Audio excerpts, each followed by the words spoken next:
Patrick Cohen. L'Europe veut donc rattraper son retard sur les batteries. C'est un élément clé de la voiture électrique.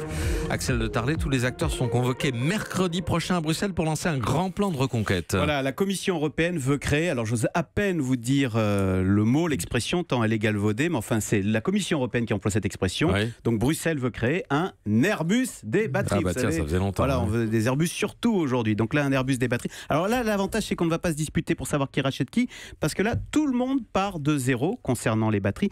Ce qui est quand même assez incroyable, parce que vous l'avez dit, c'est une technologie clé qui est au cœur de la voiture électrique, pour l'autonomie, pour le temps de recharge. Eh bien, toutes les batteries, enfin la quasi-totalité, parce que, soyons honnêtes, il y a Vincent Bolloré qui fabrique ses propres batteries dans le Finistère. Ce sont celles qui équipent les Autolib. Mais sinon, toutes les batteries des grands constructeurs, toutes viennent d'Asie, de 3 pays, oui, Chine, Corée, Japon. Alors il y a l'américain Tesla qui fabrique ses propres batteries pour sa voiture aux États-Unis, mais sinon toutes viennent de Chine. Saft, ça n'existe plus. Alors Saft, ils font des voitures pour les satellites, ils font pas les voitures pour les voitures batteries, électriques. pour les satellites. Voilà. Ouais, les batteries. Voilà. Ouais, d'accord. Ok. Saft, ils ont fait la batterie du satellite Hugin, et puis ils font des batteries pour les trains, mais pas pour les voitures. Ah bon.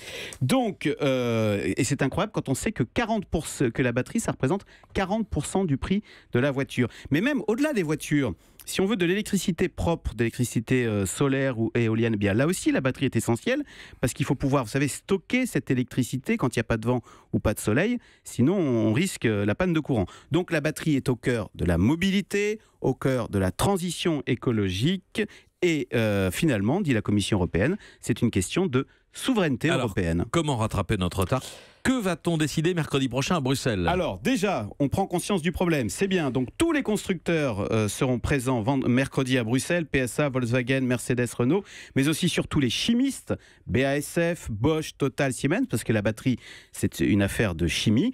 Et l'objectif, c'est que plutôt que chacun travaille dans son coin, eh bien on travaille tous ensemble. Alors vous savez, sur le modèle d'Airbus, où au début des années 70, tous les Européens se sont alliés pour concurrencer Boeing, avec le succès qu'on connaît. Donc Bruxelles va débloquer une aide de plus de 2 milliards d'euros. Eh bien voilà, on dit souvent que l'Europe ne sert à rien. Eh bien là, c'est un vrai défi, maîtriser cette technologie clé du 21e siècle.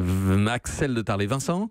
Si Airbus avait été un projet de la Commission européenne, il n'aurait jamais décollé, sans doute. Airbus, c'est un projet purement intergouvernemental, entre les différents gouvernements, les Français, les Espagnols, les Allemands, etc. hein. Et donc vous pensez que dès que ça passe à un niveau institutionnel, ça je ne pense que ça va pas marcher ? Je pose la question. Oui, c'est pas innocent, hein. Pas de question. Axel ? Non, mais je n'ai rien à répondre. Si c'était qu'au moins on va les mettre tous autour d'une table et on va faire en sorte que Français, le Total parle avec Siemens, parle avec Bosch. Et écoutez, on part de zéro, donc on peut pas aller plus bas. Hein. Bon, eh ben très bien. Europe 1.